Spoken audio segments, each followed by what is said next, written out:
Hello, hi everyone. I'm Rick Kirkham of busybusinesspromotions.com.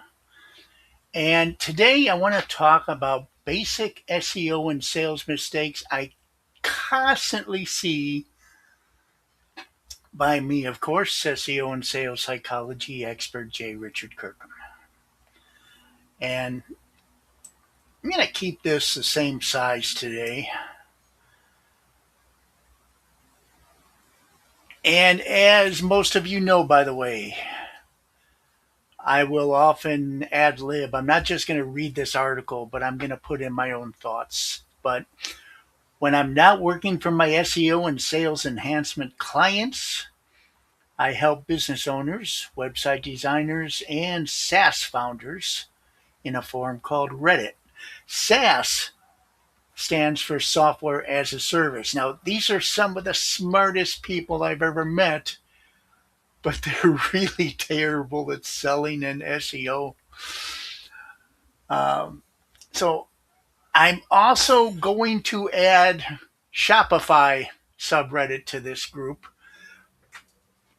A lot of these Shopify people are people that have first started out, and what I see on their websites, sometimes a title tag is just the URL, the website address. Sometimes it's a fancy name that has nothing to do with what they do. And for those of you that don't know, the title tag is what shows up in Google. So if you're searching for some Shopify site in Google and it just has some fancy name to it without saying what you do whatsoever or what they do whatsoever, it's not, people are not going to click it. So instead of having like Hank's store, you might have Hank's best jewelry store in the world. No, something like that. Making things up out the top of my head here, but you get the idea. It has to be a descriptive title. Your title tag is the first thing that people see, so it's your first sales pitch. Okay, you don't just list stuff. You sell people on the idea of clicking it. You sell people on the idea of ordering it. You do that quite often through emotions, by the way.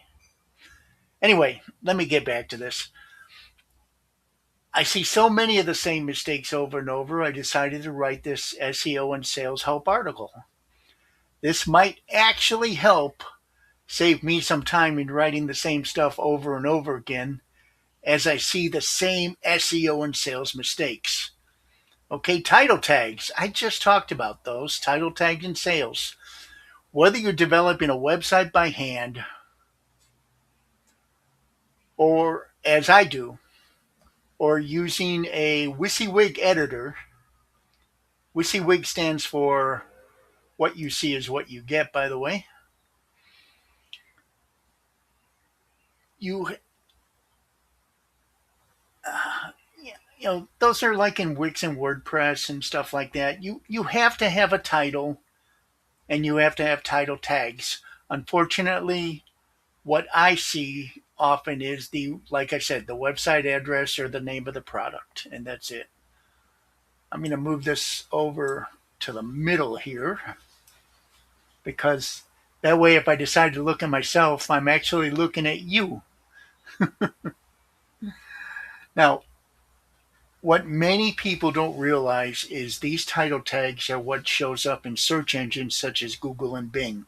Therefore, it's important to have an attractive title which attracts both people and search engines. People come first always. When's the last time a search engine bought something from you? Okay, description meta tag for SEO and sales. The description meta tag is, excuse me, my nose itched. The description meta tag is what shows up below the title tag in the search engines, such as Google and Bing. Google says the description tag does not help with a search engine optimization. I disagree because a good descriptive tag will get visitors to your website, which does indirectly help with your search engine ranking and obvious sales. Granted, Google often changes the description below your title to make it more relevant to the search. I continue to believe giving Google a good start helps with the description Google uses below your title. Now, here's a free tip. Put that same well thought out description tag near the top of your website. Keywords in that will help you with your search engine ranking. But as I said before, people first. The goal of the description is to get people to stay on your web page and scroll down and continue reading. And if it's a sales page, to purchase your product or service. Okay. So as I said here, yes, it's true that Google will often change a description tag and sometimes even the title tag in the Google search engine in order to make it more related to the search. A good keyworded title for people first and then search engines, along with a good meta description near the top of your web page, will at least give Google a start. Okay. Have you ever seen those images on X or Twitter? Okay, I won't go into the special meta tags right now, but there are special meta tags you can use to make sure those images on Twitter, Pinterest, and Instagram, and probably other social media that use these tags as well. They're easily found, and I even have a free meta tag generator that you can use, and it will get you these tags. I'll try to remember to put that in the description. Okay. Now, bonus tip, whenever possible, make sure that you brand these images with both your website address and a people attracting title. Remember, and I know I said it already, people first, search engine second. Okay. The header is the first thing that your visitors see on your page. Okay, that's the top part. It's also called the hero section, by the way. And here it is. I told you I ad-lib. Web designers and SEO people also call it the hero section because that's where you brag enough to get people to continue to look at your web page. Make sure you have keywords in the hero section. They're usually an H1 tag in there, which Google and other search engines pay a lot of attention to. Now, one big mistake I see with H1 tags is people putting something in there that would never be searched for, nor is there a good sales type description to interest people enough to continue to read the web page. If they don't continue to read the web page, they're not going to buy something. Okay. Dwell time and bounce rate are not SEO factors, but dwell time and bounce rate is an SEO factor if you're trying to sell something. You would like them to stay on your page so that you could sell your prospective buyers whatever it is you're trying to sell. Okay. So what I did on a hero section for one of my websites was embed a YouTube video with some play and mute buttons. When the video is not playing or when it's muted, the title text and the H1 tags appear over the video. I recently changed that, by the way. People were telling me that it was looking all messy and everything, not realizing that when they pushed play, the title disappeared. So I recently put the title above the video and the buttons below the video, and people think it looks a lot nicer. That's why it's important to have an open mind and talk to other people, because I thought it was at that time, I thought it was a super clever idea, you know. Title disappears when you save space. Title disappears when you click on the play button. Ooh, how fancy. People didn't like it. It's probably related. Like, I'm always telling people, shiny objects on websites, especially when you see some modern WordPress sites, they're so full of shiny objects that they distract from what the prospective buyer is actually trying to get, whether it's more information or to buy something. Let's see. So having this flexibility, in my opinion, being able to do stuff to the title tags and stuff like that, is the main reason I believe that people should build their websites by hand. It's not that hard to do, actually, once you get started. Colors and sales psychology. I was on Reddit when a member asked for people to review his or her website. With everything I told the user, I expected a downvote. Instead, the user was grateful and wrote that he or she wished that he or she could give me an award for the most detailed website SEO and sales analysis. Now, here's what I told the user during the website analysis: that the colors on the page were depressing. Okay, the header was gray color with some minor colors for some pictures and documents. I was already depressed when I saw the header. So I told him, okay. Now, this is a color wheel. You can find this anywhere on Google. You don't have to go to my webpage, but feel free. And this will tell you what colors go with what. And colors make a huge difference in sales. Blue often brings trust, which is a color I use most often on my web pages. For another web promotion client, I used the color pink because my client was running an online women's clothing store. My research indicated that that color motivates women to buy clothing. So I used pink. Okay. Researching colors is pretty easy. I'm not a big fan of using AI for a lot of stuff, but it was pretty easy using Chat GPT or Gemini for this very basic stuff. For real research, in-depth research, you want to go to the search engines. AI doesn't know everything, so it does what's called hallucinating. That means if it doesn't know an answer, it'll make one up. So much for artificial intelligence, right? Uh, anyway, you'll find a color wheel, and learning how to use one is quite useful.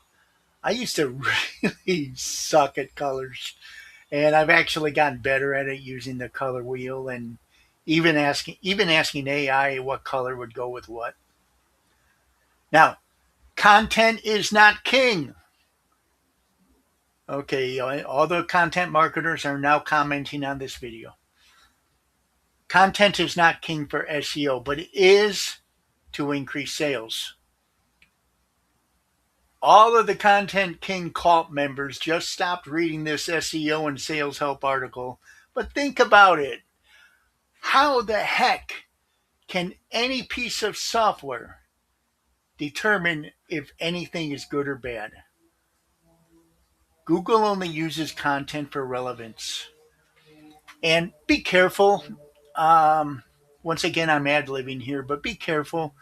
There's going to be SEO people trying to sell their service to you that say, oh, it's because of the user-generated trust signals that Google picks up on. Come on.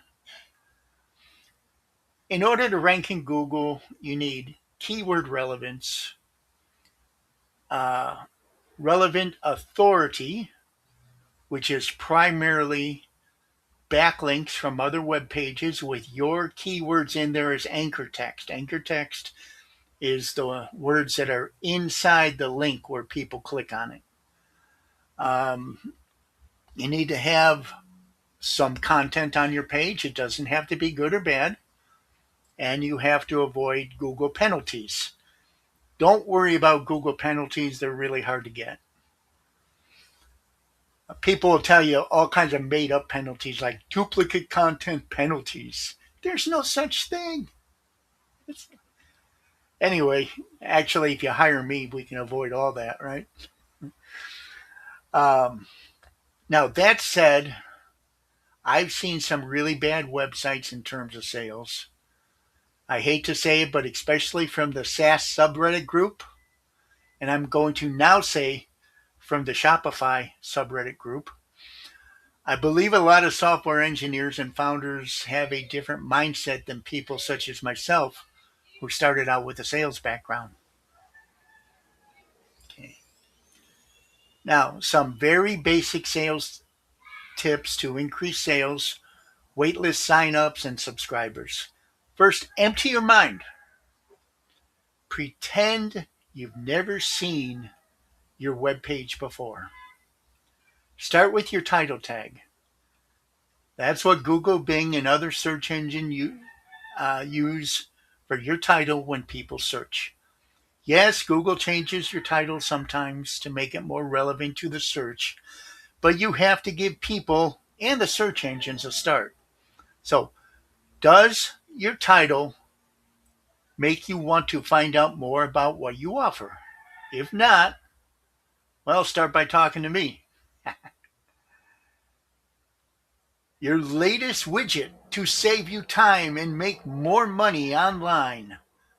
And then the name of the widget. Not the name of the widget first. Don't worry about branding. People don't know your brand. You could, but I don't have now, and a very top SEO guy disagrees with me on this, but uh, I don't see a problem with putting your brand in there, the name of your product at the end. If somebody knows uh, Joe's widget, then yeah, by all means put up there first. But uh, I mean, not if everybody knows Joe's widget, but in most cases, you want your brand at the end, your keywords in your sales pitch first. Okay, so like it said here, note I branded last. Unless you're a very well-known brand, it won't help to place your brand first. Your implies ownership. See what I did here? See that? Your. Okay. Talk to your prospective buyers. Okay. Don't say our customers. You could say something like you and the rest of our customers. Now, your prospective buyer thinks that they're joining a family. People love to join things. So use that. Okay. Your implies ownership. You've already subscribed. Latest implies brand new. Saving time and making money is what people want to do. Okay. Now, your meta tag description. Make a meta tag description that attracts people. Your meta tag description is not supposed to matter to Google as far as SEO goes. But if Google doesn't change your meta description when people read it, they should want to go to your web page. Even if Google was going to change your meta description, at least the meta description you have could give Google a better start. Okay. Now, remember the tip I gave you.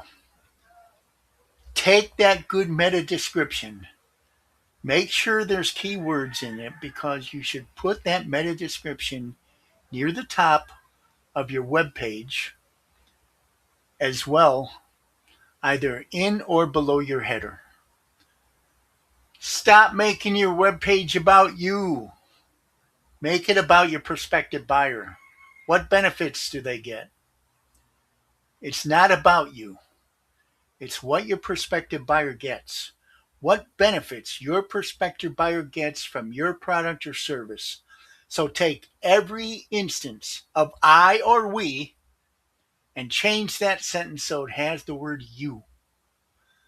Talk to your prospective buyers and tell them what they will get. Why does your product or service benefit them? Does your product or service make them money? Does your product or service save them time? All sales pages, whether they're on a website or in a presentation, must demonstrate a problem, show a solution, explain why they should buy from you, and have a limited call to action. A lot of people just say have a call to action. That means you can buy anywhere from now until eternity. A limited call to action says buy this now for this reason. Okay.